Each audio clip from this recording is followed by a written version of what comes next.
प्यारे बच्चों, आप सभी लोगों का हमारे आरबी जायसवाल यूट्यूब चैनल में हार्दिक स्वागत है।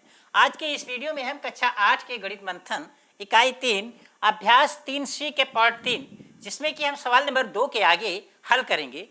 इसके पहले पार्ट 1 और पार्ट 2 पार्ट में 2 पार्टों में हमने सवाल नंबर 1 के 6 पार्टों को हल किया है, जिसका कि इसके डिस्क्रिप्शन बॉक्स में उस दोनों पार्ट का लिंक मिल जाएगा, जिसे आप क्लिक करके इस पूरे सवाल नंबर 1 को भी देख सकते हैं। इससे पहले कि अगर आप लोग हमारे YouTube चैनल पर नए हैं, सब्सक्राइब नहीं किए हैं तो सब्सक्राइब कर लीजिए और बेल आइकन को भी दबा लीजिए, जिससे आने वाले वीडियो का नोटिफिकेशन आपको प्राप्त होता रहे। और यदि आपको कोई हमसे क्वेरीज है तो आप डिस्क्रिप्शन बॉक्स में, आप कमेंट बॉक्स में लिख सकते हैं और हमें वो आपका समाचार मैसेज मिल जाएगा। तो आइए अब हम चलते हैं सवाल नंबर 2। देखिए सवाल नंबर 2 में क्या किया गया है। अभी तक आपने परिमेय संख्याओं का परिमेय संख्याओं का घनमूल निकाला। दो प्रकार के परिमेय संख्याओं का, एक तो सीधे सीधे जो भिन्न थे, वो दूसरे आपको एक संयुक्त भिन्न जो सही बटे वाला था, संयुक्त भिन्न कहते हैं, संयुक्त भिन्न का आपको निकालना सीखा गया। इस तीसरे सवाल में आपको दशमलव संख्याओं का घनमूल हम कैसे निकालेंगे ये हम सीखेंगे। तो आइए देखते हैं कि हम दशमलव संख्याओं का घनमूल कैसे निकालते हैं। देखिए हम क्या करेंगे, सबसे पहले एक दशमलव संख्याओं को हम परिमेय संख्या में बदलेंगे। क्या करेंगे, दशमलव संख्याओं को हम परिमेय संख्या में बदलेंगे। जैसा कि आप जानते हैं कि प्रत्येक दशमलव संख्या परिमेय संख्या की ही रूप होता है। परिमेय संख्या से दशमलव संख्या बदलना है आप सीख चुके हैं। प्रत्येक दशमलव संख्या परिमेय संख्या का ही रूप होता है। तो उस दशमलव संख्या को हम पहले परिमेय संख्या में बदल लेंगे, और जब परिमेय संख्या में बदल लेंगे तो जैसे परिमेय संख्याओं का हमने निकाला, घनमूल निकाला, जैसे अंश का घनमूल अलग और हर का घनमूल अलग निकाल कर और लिख दिया, वो आपका उत्तर हो गया। तो ठीक बस यहाँ आपको थोड़ा सा यही टेक्निक करना है कि सबसे पहले दशमलव संख्याओं को परिमेय संख्या में बदलना है। तो आइए देखते हैं हम दशमलव संख्याओं को परिमेय संख्या में कैसे बदल के घनमूल निकालते हैं। तो देखिए सवाल नंबर 2 में ये देखिए 6 पार्ट दिए गए हैं। हम पहला पार्ट हल करते हैं। पहला पार्ट दिया गया है कि 1.331, 1.331।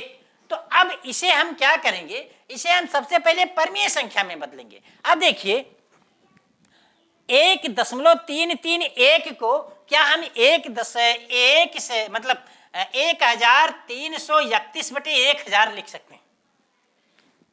अगर 1331 में 1000 से भाग दे देंगे तो हमको ये संख्या मिल जाएगी। अब देखिए जब हमने इसको इस रूप में लिख लिया तो देखिए ये क्या हो जाएगी, परिमेय संख्या मिल गई 1331 बटे कितना 1000। तो इस परिमेय संख्या का हम अलग अलग घनमूल निकाल लेंगे और वही हमारा उत्तर हो जाएगा। यहाँ थोड़ी सी हम आपको टेक्निक बताएंगे कि बहुत ही आसानी से कैसे हमने इसको परिमेय संख्या में बदल लिया। बस थोड़ा सा यहाँ समझ लीजिए। जैसे मान लीजिए यहाँ देखिए दिया गया था 1.331। क्या इसको इतना बटे हम 1 लिख सकते हैं? 1.331 को इतना बटे 1 लिख सकते हैं?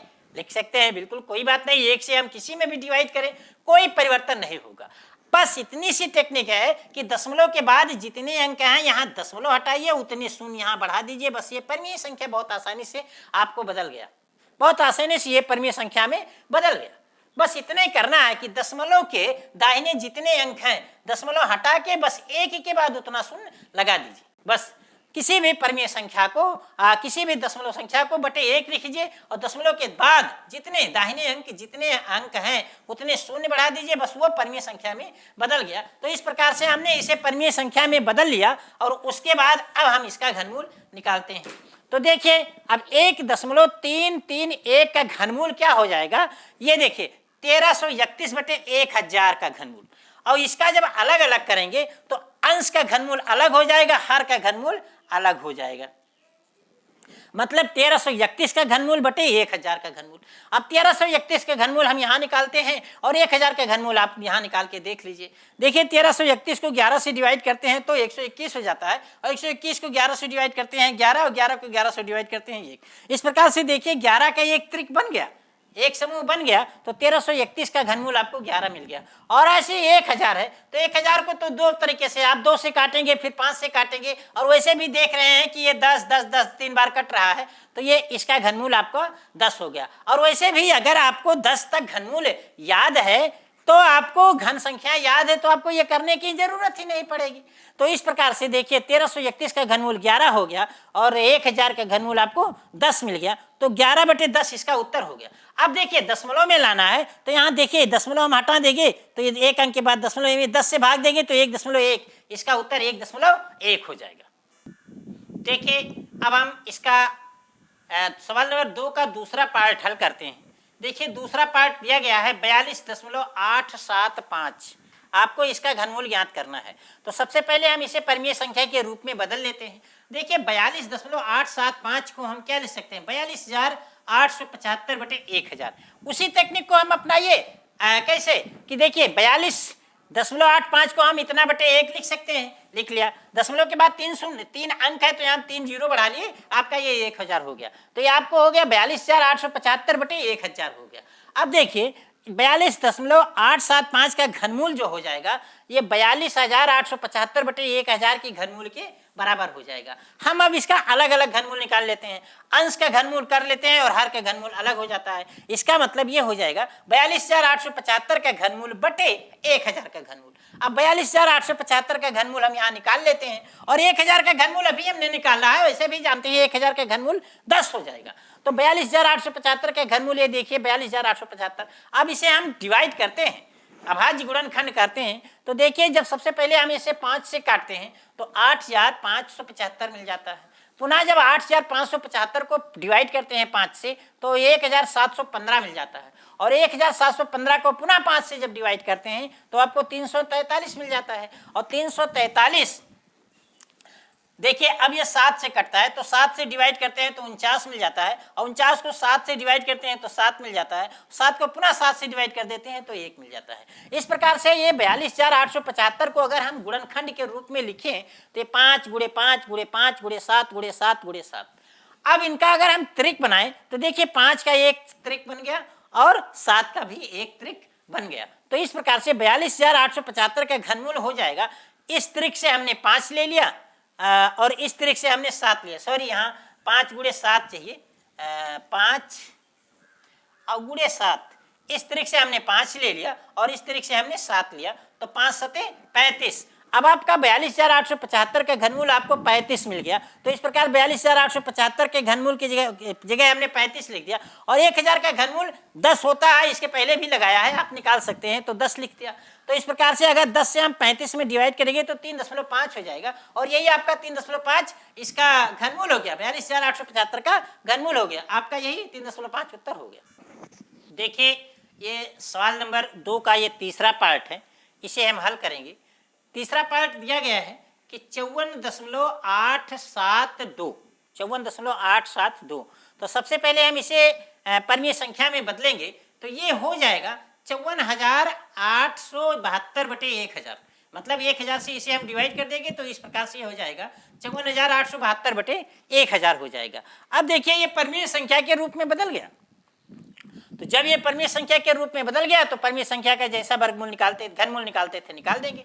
तो 54.872 का घनमूल बराबर हो जाएगा 54,872/1000 का घनमूल। तो इसका घनमूल क्या हो जाएगा, अंश का घनमूल बटे हर का घनमूल, मतलब 54,872 का घनमूल और बटे 1000 का घनमूल। 1000 का घनमूल तो कई बार आप निकाल चुके हैं और वैसे भी 1000 का घनमूल 10 होता है, आप ये जानते हैं। उसके बाद देखिए 54,872 जो टिपिकल संख्या है उसे हम उसका घनमूल अभाज्य गुणनखंड करते हैं। तो देखिए 54,872 का जब अभाज्य गुणनखंड करते हैं तो सबसे पहले जो सबसे छोटी संख्या से हम काटना शुरू करते हैं। तो देखिए जब सबसे पहले ये 2 ही से कटता है तो 2 ही से काटेंगे, ना 2 से कटता तो किसी और से कोशिश करते। देखिए 2 से काट रहे हैं, 54,872 को 2 से जब काट रहे हैं तो 27,436 हो जाता है। पुनः 27,436 को जब हम 2 से काटते हैं तो 13,718 हो गया। अब 13,718 को पुनः हमने 2 से डिवाइड किया तो ये देखिए 6,859 हो गया। अब देख रहे हैं ये 2 से डिवाइड नहीं हो रहा है, हम देखते जाते हैं, ना 2 से हो रहा है, ना 3 से हो रहा है, ना 4 से हो रहा है, 5 से हो रहा है, कुल मिला के अब ये 19 से हो रहा है। तो जब हमने उसे 19 से डिवाइड किया तो 19 से डिवाइड किया तो 361 मिला और 361 को जब फिर 19 से डिवाइड किया तो आपको 19 मिला और 19 को 19 से डिवाइड किया तो 1 मिल गया। इस प्रकार से कि अगर इसको हम गुणनखंड के रूप में लिखें तो यह हो जाएगा 2 × 2 × 2 × 19 × 19 × 19। अब जब हम इसका त्रिक बनाते हैं तो देखिए 2 का एक त्रिक बन गया और एक त्रिक आपका 19 का बन गया, एक त्रिक 2 का बन गया और एक त्रिक 19 का बन गया। तो इस प्रकार से 54,872 का घनमूल बराबर क्या हो जाएगा, 2 गुणे 19 बराबर 38। तो 54,872 का घनमूल आपको मिल गया 38। अब यहाँ देखिए 54,872 का घनमूल 38 लिख दिया और 1000 का घनमूल आप 10 जानते ही हैं, तो ये 38/10 इसका उत्तर हो गया। अब 10 से 38 को भाग देंगे तो 3.8, एक अंक के बाद दशमलव लग जाएगी, 3.8। तो कुल मिला के 54.872 का घनमूल आपका हो गया 3.8 और यही इसका उत्तर हो गया। इसी के साथ आपका ये सवाल नंबर 2 खत्म हो गया। अब हम आपके साथ अगले वीडियो में सवाल नंबर 2 के आगे हल करेंगे। तब तक के लिए धन्यवाद।